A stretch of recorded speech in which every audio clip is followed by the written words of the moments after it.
আসসালামু আলাইকুম। সবাই কেমন আছেন? আশা করি সবাই ভালো আছেন। আজ আপনাদের জন্য নিয়ে এসেছি গল্পের অন্তিম পর্ব। আশা করি গল্পটি আপনাদের ভালো লাগবে। তাহলে চলুন শুরু করা যাক। আমি আফরিনকে বললাম, "চলো নিচে যাই।" এই বলে ওকে রেখে উঠে হাঁটতে শুরু করলাম। আমি তো ভুলেই গেছি ও যে ভূতে ভয় পায়। আমাকে যেতে দেখে আফরিন ছুটে এসে আমাকে পেছন থেকে জড়িয়ে ধরে বলে, "আমাকে ছেড়ে কোথায় যাচ্ছ? আমার ভয় করছে।" আমি বললাম, "আরে আমি তো আছি নাকি? ভয় পাচ্ছ কেন?" আমার যৌন চাহিদার নেশা এখনো প্রবল আছে। তাই ওকে আবার বুকে পেয়ে আমি হিতাহিত জ্ঞানশূন্য হয়ে যাই। আমি ওকে নিজের বুকে শক্ত করে জড়িয়ে ধরি। ও কাঁপছে ভূতের ভয়ে আর আমি কাঁপছি যৌন চাহিদার প্রবল উত্তেজনায়। কিন্তু বারবার একই ভুল আমি করতে পারি না। মেয়েটা আমাকে কি ভাবছে? মনে মনে নিশ্চয়ই বলে স্ত্রীর অধিকার দিতে চায় না, কিন্তু সুযোগের সদ্ব্যবহার ঠিকই করে। না, নিজেকে সংযোগ রাখা নিজের দায়িত্ব। আমি আফরিনকে ছেড়ে দিয়ে বললাম, "চলো নিচে যাই।" তারপর আমি ওর হাত ধরে রুমে এলাম। রুমে এসেও ওকে আশ্বাস দিলাম যে ভয়ের কোনো কারণ নেই। আমি আছি তো তোমার পাশে। কিচ্ছু হবে না, শান্ত হয়ে ঘুমিয়ে পড়ো। মেয়েটা ভয়ে গুটিসুটি মেরে শুয়ে আছে। প্রতিদিন তো একটু পরপর নড়ে চড়ে উঠত, কিন্তু আজ একেবারেই শুয়ে আছে। আমি আর কিছু বললাম না, চোখ বন্ধ করে ঘুমানোর চেষ্টা করছি। এক সময় দুজন ঘুমিয়েও গেলাম। সকালে আমার আগে আফরিন ঘুম থেকে ওঠে, ফ্রেশ হয়ে রান্নাঘরে যায় সকালের নাস্তা রেডি করতে।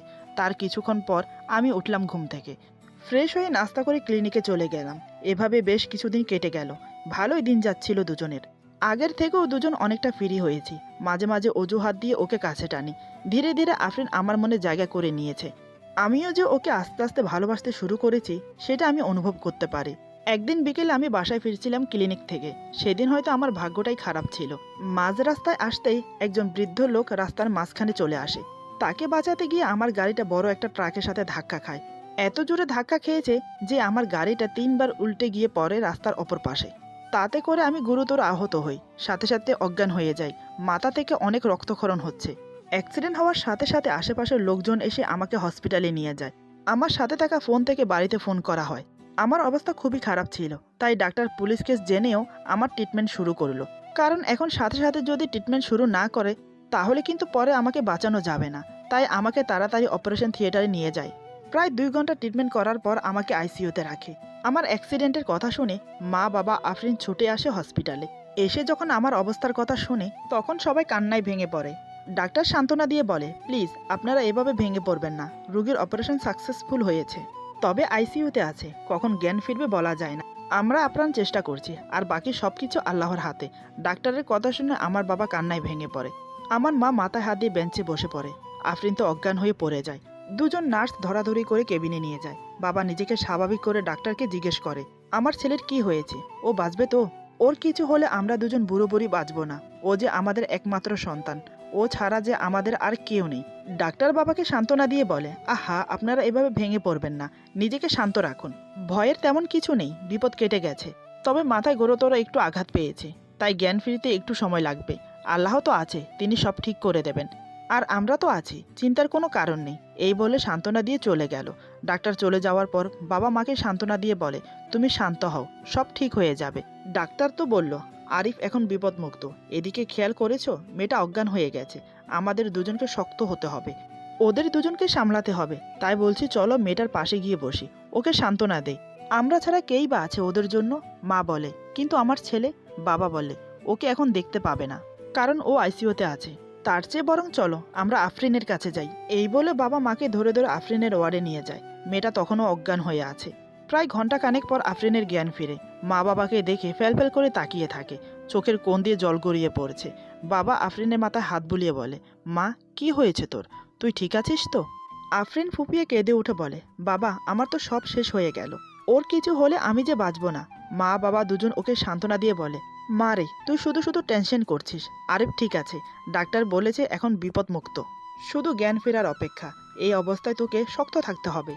তুই শক্ত না থাকলে ওর পাশে কিভাবে দাঁড়াবি? কিভাবে ওর মনের সাহস জোগাবি? ওকে ভালো রাখতে হলে যে তোকে সুস্থ থাকতে হবে। তাই বলছি মা, শান্ত হয়ে মনোবল বাড়া।" এভাবে অনেক কিছু বলে আফরিনকে শান্ত করলো। আফরিন এখন নিজেকে স্বাভাবিক করে নিয়েছে। মেয়েটা যে আমাকে সত্যিই ভালোবাসে। আমার এই অবস্থা ও কিছুতেই মেনে নিতে পারছে না। সবাই অপেক্ষা করতে লাগলো কেবিনের বাইরে বসে। এদিকে আফরিন ২ রাকাত নফল নামাজ পড়ে আল্লাহর দরবারে ২ হাত তুলে মুনাজাত অবস্থায় বসে আছে। অঝোর ধারায় চোখের পানি ঝরছে আর আমার জন্য দোয়া চাইছে। কখন থেকে যে এভাবে বসে আছে সে নিজেও জানে না।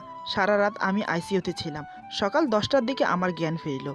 ডাক্তার আমাকে চেক আপ করে বলে এখন আর চিন্তার কোনো কারণ নেই, সম্পূর্ণ বিপদমুক্ত। জ্ঞান যখন ফিরে গেছে তাহলে আর চিন্তা করার কোনো প্রশ্নই আসে না। তবে বেশ কিছুদিন হসপিটালে থাকতে হবে। আমার জ্ঞান ফেরাতে মা বাবা আফরিন সবাই খুশি। সারা রাত জেগে থাকার ফলে মা বাবা একটু ক্লান্ত হয়ে পড়ে। আফরিন মা বাবাকে আশ্বাস দিয়ে বলে, মা বাবা আপনারা বাড়ি চলে যান, সারা রাত জেগে থেকে আপনারা অনেক ক্লান্ত হয়ে পড়েছেন, একটু রেস্ট নিয়ে বিকেলে না হয়ে আসবেন, আমি থাকি ওর কাছে, আপনারা কোনো চিন্তা করবেন না। প্রথমত মা বাবা দুজন একটু আপত্তি জানায়, কিন্তু আফরিন জোর করে ওনাদেরকে বাসায় পাঠিয়ে দেয়।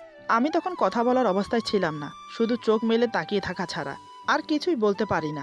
মাথার সাথে সাথে আমার নাকের হাড্ডি ভেঙে গিয়েছিল, তাই সম্পূর্ণ নাক জুড়ে অপারেশন করা হয়েছে।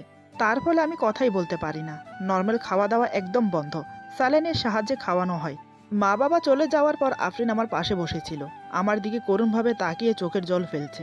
আমার এই পরিস্থিতি যেন ও মেনে নিতে পারছে না। আমার একটা হাত শক্ত করে ধরে বলে, রাস্তা একটু সাবধানে গাড়ি চালাতে পারো না? তোমার যদি কিছু হয়ে যেত তাহলে আমার কি হতো, আমি কাকে নিয়ে থাকতাম? আমি আলতো করে ওর হাতটা চেপে ধরি, একটু মাথা নেড়ে বলি কান্না না করতে। এমন সময় ডাক্তার আসে। আফরিনকে কাঁদতে দেখে ডাক্তার বলে, প্লিজ আপনি এখানে কান্না করবেন না রুগীর সামনে, তাহলে উনি আরও অসুস্থ হয়ে পড়বে। এখানে নার্স আছে ওনাকে দেখার জন্য, আপনি বাসায় চলে যান। আফরিন চোখের পানি মুছে বলে, সরি ডাক্তার, আমার ভুল হয়ে গেছে, আমি আর কখনো কান্না করব না। আর বাকি রইল নার্স, আমি তো আছি, আমি ওর সেবা করব, তাই নার্সের কোনো প্রয়োজন পড়বে না। যদি কোনো সমস্যা হয় তাহলে আমি আপনাকে জানাব। অনেক অনুরোধের পর ডাক্তার রাজি হলো আফরিনকে আমার কাছে থাকতে দিতে। ডাক্তার যাওয়ার সময় বলে গেল, কান্নাকাটি করা একদম চলবে না। আফরিন একটা ভেজা টাওয়াল দিয়ে আমার হাত পা মুছে দিচ্ছে, মাঝে মাঝে ওর চোখের জল চকচক করে উঠছে। আমি যেন দেখতে না পাই সাথে সাথে ওনা দিয়ে মুছে ফেলছে। আমি দেখা ছাড়া কিছু বলতে বা কিছু করতে পারছি না, তাই চুপচাপ শুয়ে থাকি আর ওর দিকে তাকিয়ে থাকি। মা বাবা বিকেলের দিকে আসে, কিন্তু আফরিন তাদেরকে এখানে থাকতে দেয় না। এখানে থেকে অসুস্থ হয়ে না পড়ে তার জন্য বাড়িতে পাঠিয়ে দেয়। আফরিন হসপিটালে থাকে আমার কাছে, সে বাড়িতে যায় না। আফরিনের সেবা যত্নে এক সপ্তাহের মধ্যে আমি অনেকটা সুস্থ হয়ে উঠি। এখন আমি একটু একটু কথা বলতে পারি। এক বিকেলে আমি হেলান দিয়ে বেডে শুয়ে আছি, আফরিন আমার সামনে চেয়ারে বসে আছে। আমি আস্তে আস্তে করে বললাম, আমার জন্য তোমার খুব কষ্ট হচ্ছে তাই না? আমার জন্য তোমাকে হসপিটালে থাকতে হচ্ছে, আমার জন্য নিজের খেয়াল পর্যন্ত রাখতে পারছো না, ঠিকমতো খাওয়া দাওয়া করছো না, নিজের শরীরের যত্ন নিচ্ছ না, কি হাল করেছো নিজের আমার জন্য। আফরিন আমার হাতের উপর হাত রেখে বলে, ছি, এমন করে বলছো কেন? তুমি আমার স্বামী, তোমার যত্ন তোমার খেয়াল আমি রাখবো না তো কে রাখবে বলো? আমার কোনো কষ্ট হচ্ছে না, আমি ঠিক আছি। আমি ওর হাত শক্ত করে ধরে বললাম, সত্যি তোমার মতো বউ পাওয়া ভাগ্যের ব্যাপার। আমি আজ পর্যন্ত তোমাকে স্ত্রীর অধিকার দেইনি, তোমাকে সবসময় অবহেলা ইগনোর করে এসেছি, তবে চেষ্টা করেছি তোমাকে খুশি রাখার।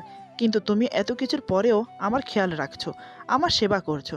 তোমার সেবার দৌলতে আজ আমি অনেকটা সুস্থ। কি বলে যে তোমাকে ধন্যবাদ জানাবো সে ভাষা খুঁজে পাচ্ছি না। আফরিন বলে, ধন্যবাদ জানাতে হবে না, এটা আমার দায়িত্ব, আমি শুধু আমার দায়িত্বটাই পালন করেছি, আর কিছু না। এমন সময় ডাক্তার আসে আমাকে চেক আপ করতে। লাস্টের কথাটা সে শুনেছে। আফরিনের কথার জবাবে সে বলে, শুধু দায়িত্ব নয়, তুমি দায়িত্বের থেকেও বেশি করেছো। তারপর ডাক্তার আমাকে উদ্দেশ্য করে বলে, আপনার তো অ্যাক্সিডেন্ট হওয়ার পর আর জ্ঞান ছিল না, তাই হয়তো আপনি জানেন না, এই আপনার স্ত্রী। অ্যাক্সিডেন্টের কথা শুনে তো প্রচুর কান্না করেছে। তারপর আমি যেগুলো বললাম তা শুনে সে অজ্ঞান হয়ে গেছে। পুরো 1 ঘন্টা অজ্ঞান ছিল সে। জ্ঞান ফেরার পর নামাজ পড়ে আপনার জন্য দোয়া চেয়েছে আল্লাহর কাছে। সারা রাত আপনার জ্ঞান ছিল না, সকাল 10টায় আপনার জ্ঞান ফিরেছে। তারপর তো আপনি সবই দেখছেন। এই 10 দিন হতে চলল, উনি তো বাসায় যায়নি, শুধু আপনার সেবা করেই যাচ্ছে। সত্যি বলতে এমন বউ পাওয়া ভাগ্যের ব্যাপার। আপনি খুব লাকি আরিফ চৌধুরী। এই বলে ডাক্তার চেক আপ করে চলে গেল। ডাক্তার চলে যাওয়ার পর আমি বললাম, তুমি আমাকে বলনি কেন এত কিছু হয়ে গেছে? এটা তুমি খুব অন্যায় করেছো, তোমার কিন্তু বাড়ি যাওয়া উচিত, নিজের খেয়াল রাখা উচিত। আফরিন বলে, আরে আরে এত উত্তেজিত হওয়ার কিছু নেই, আমার কিচ্ছু হবে না। আর এসব কথা তুমি সুস্থ হলে সব জানতে পারতে, এখন শুধু শুধু এসব বলে তোমাকে চিন্তায় ফেলতে চাইনি। আমি বললাম, কিন্তু তারপরও। আফরিন বলে, অনেক হয়েছে, ডাক্তার তোমাকে কথা বলতে নিষেধ করেছে, তাই চুপ করে শান্ত হয়ে শুয়ে থাকো। এভাবে আরও 2 সপ্তাহ আমি হসপিটালে থাকলাম। এখন বাড়ি ফেরার পালা। সব ফর্মালিটি ফিল আপ করে হসপিটালের পেমেন্ট মিটিয়ে সবার থেকে বিদায় নিয়ে গাড়িতে বসলাম। গাড়ি নিয়ে ড্রাইভার আঙ্কেল এসেছিল, সাথে বাবা। ড্রাইভার আঙ্কেল আর বাবা সামনের সিটে বসেছে, আমাকে নিয়ে আফরিন পিছনের সিটে বসে। আমি সোজা হয়ে বসতে পারছিলাম না, এখনও শরীরটা অনেক দুর্বল, আমি একটু উসখুস করছি। আফরিন বুঝতে পেরে বলে, তোমার কি বসে থাকতে সমস্যা হচ্ছে? আমি বললাম, একটু হচ্ছে। আফরিন বলে, তাহলে একটা কাজ করো, আমার কোলে মাথা রেখে শুয়ে পড়ো। আমি না করতে পারলাম না, আমি ওর কোলে মাথা রেখে শুয়ে পড়লাম। আফরিন আমার মাথায় হাত বুলিয়ে দিচ্ছে, ভালোই লাগছে আমার। কখন যে ওর কোলে মাথা রেখে ঘুমিয়ে পড়েছি আমি নিজেও জানি না। গাড়ি যখন বাড়ির ভেতরে প্রবেশ করে থামলো তখন আমার ঘুম ভাঙলো। আমি জেগে উঠতেই আফরিন আমার মাথায় হাত বুলিয়ে বলে, আমরা চলে এসেছি, তুমি এবার আস্তে আস্তে উঠে বসো। আমি ওর কথা মতো আস্তে আস্তে উঠে বসলাম, কিন্তু সেও আমাকে সাহায্য করলো উঠে বসার জন্য। তারপর গাড়ির থেকে নেমে বাবা আর আফরিন আমাকে ধরে ধরে বাড়ির ভেতরে নিয়ে গেল। বাড়ির ভেতরে প্রবেশ করে অবাক হলাম, কারণ আমাকে দেখার জন্য আত্মীয় স্বজন সবাই এসেছে, এমনকি আফরিনের মামা মামিও এসেছে। সবার সাথে বসে কথা বলার অবস্থায় আমি ছিলাম না, তাই ছোট্ট করে একটা সালাম দিয়ে রুমে চলে গেলাম। পুরো 3 সপ্তাহ পর হসপিটাল থেকে বাসায় ফিরলাম। বাসায় ফিরে একটা স্বস্তির নিঃশ্বাস ফেললাম, কারণ হসপিটালে আমি হাঁপিয়ে উঠেছিলাম। একে তো অসুস্থ, মনে হচ্ছে আমি আরও অসুস্থ হয়ে পড়ব। আফরিন আমাকে ধীরে ধীরে বিছানায় শুয়ে দিল, আমার কোমর পর্যন্ত পাতলা একটা কম্বল দিয়ে ঢেকে দিল। আমাকে জিজ্ঞেস করে, তোমার কিছু লাগবে, তুমি কিছু খাবে? আমি বললাম, আমাকে নিয়ে আর ভেবো না, আমি ঠিক আছি। আর যদিও কিছু লাগে আমি তোমাকে বলবো। এখন তুমি নিজের খেয়াল রাখো, নিজের প্রতি যত্ন নাও। আয়নার সামনে গিয়ে দাঁড়িয়ে দেখো আমার জন্য নিজের কি হাল করেছো। আফরিন বলে, ও কিছু না, আমি ঠিক আছি। আমি বললাম, কতটা ঠিক আছো আমি বুঝতে পারছি এবং দেখতেও পারছি। এখন কথা না বাড়িয়ে ফ্রেশ হয়ে নাও। আমার কথা মতো আফরিন আর কথা বাড়ালো না, ফ্রেশ হতে চলে গেল।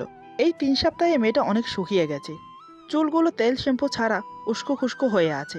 ঠিকমতো না ঘুমিয়ে চোখের নিচে কালি পড়েছে। প্রায় ঘন্টাখানেক পর আফরিন ফ্রেশ হয়ে বের হলো। আমি অপলক দৃষ্টিতে তাকিয়ে আছি। কি সুন্দর লাগছে ওকে। ভিজে চুলগুলো থেকে টপ টপ করে জল পড়ছে। ওর চেহারায় আকর্ষণীয় একটা লাবণ্য ফুটে উঠেছে। মনটা ছুঁয়ে গেল। আফরিনের চোখে পড়ল আমি ওভাবে তাকিয়ে আছি। সে অন্যদিকে তাকিয়ে বলে, কি ব্যাপার, অমন করে কি দেখা হচ্ছে? আমি বললাম, কি আর দেখব, তোমাকে দেখছি। আফরিন বলে, আমাকে দেখছো মানে?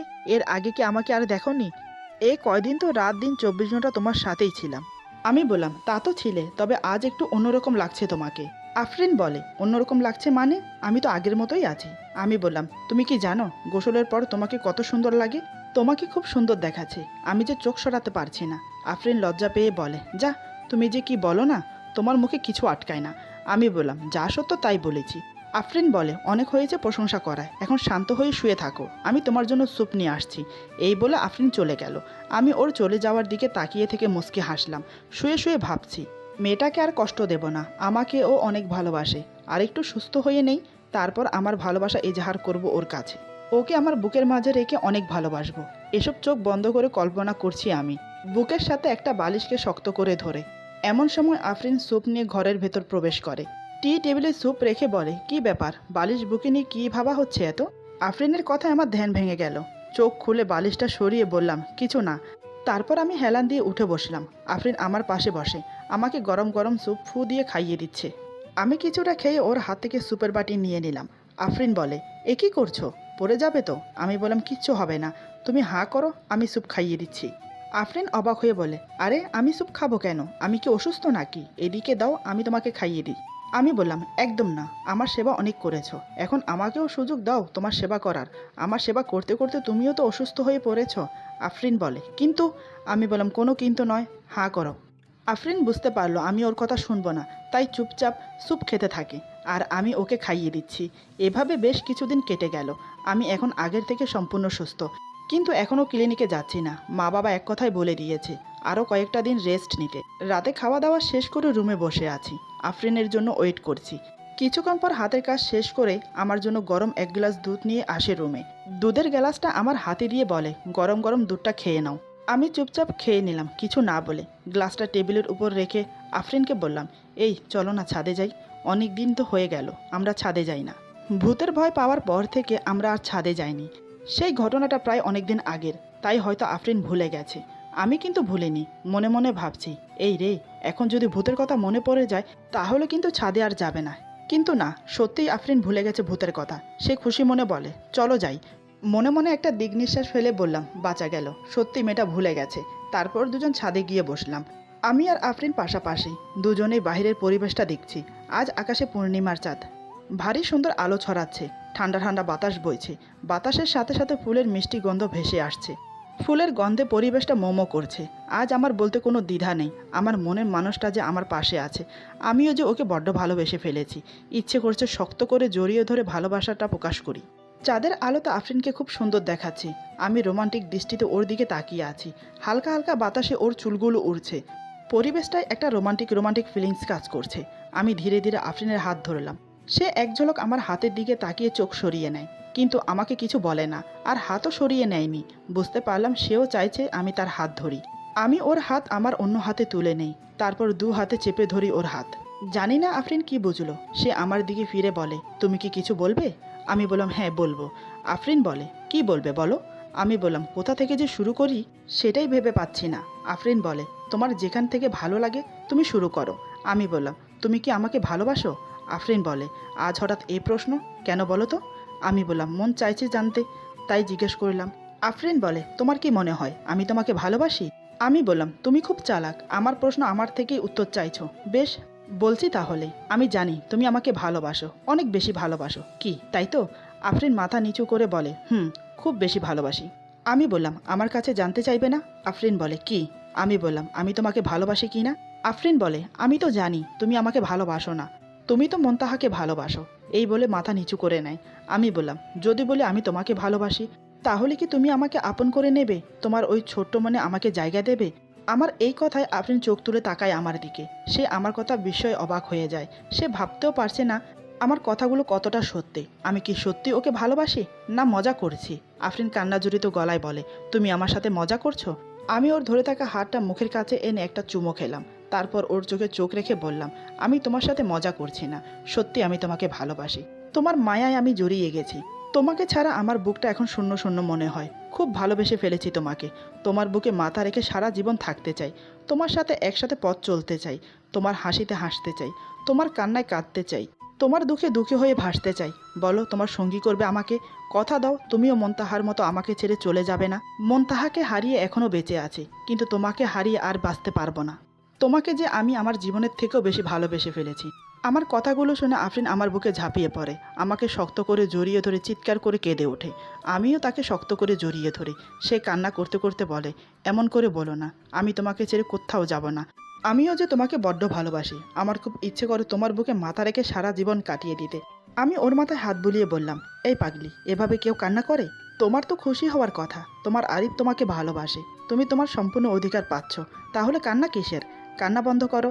আফরিন বলে, এটা কোনো দুঃখের কান্না না, এটা সুখের কান্না। তোমাকে পেয়ে আমি স্বর্গ পেয়েছি, আর কি চাই আমার? আমি বললাম, তাই বুঝি পাগলি, তাহলে তাহলে তোমাকে স্বর্গের সুখ আরেকটু দেই। এই বলে ওর ঘাড়ে গলায় কিস করতে থাকি। আমার এই কাণ্ড দেখে আফরিন চোখ বন্ধ করে আমার পিঠে খামচে ধরে। আমি ওকে কিস করতে করতে ওর পুরো পিঠে হাত বুলিয়ে দিচ্ছি। এভাবে কতক্ষণ ছিলাম, দুজনে হোশ ছিল না।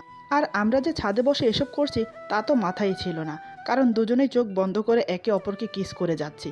হঠাৎ আফরিন সম্বিত ফিরে পেয়ে নিজেকে সরিয়ে নেয়, তারপর লজ্জায় অন্যদিকে মুখ ফিরিয়ে নেয়। ওর কাণ্ড দেখে আমি বিরক্ত হয়ে বললাম, কি হলো, অন্যদিকে ফিরে আছো কেন? আফরিন বলে, কিছু না, আমরা কিন্তু ছাদে আছি, সেটা ভুলে গেলে চলবে না। বুঝতে পারলাম খোলামেলায় এসব করা ও পছন্দ করছে না। তারপরও আমি ওর হাত ধরে টেনে বুকের সাথে জড়িয়ে নিলাম। মুখের সামনে মুখ এনে বললাম, ছাদ হয়েছে তাতে কি হয়েছে? এখানে তো তুমি আমি ছাড়া আর কেউ নেই। ভালোবাসতে কোনো বাধা নেই, তাহলে আর আপত্তি কিসের? আফরিন বলে, যা দুষ্ট, এভাবে খোলামেলা এসব করা ঠিক না, রুমে চলো। আমি বললাম, ঠিক আছে তাই চলো, তবে আমি তোমাকে কোলে করে নিয়ে যাব। আফরিন বলে, এই একদম না, তুমি অসুস্থ, তোমার কোনো সমস্যা হোক আমি তা চাই না। আমি বললাম, আরে তুমি কোনো চিন্তা করো না, আমি ঠিক পারবো। এই বলে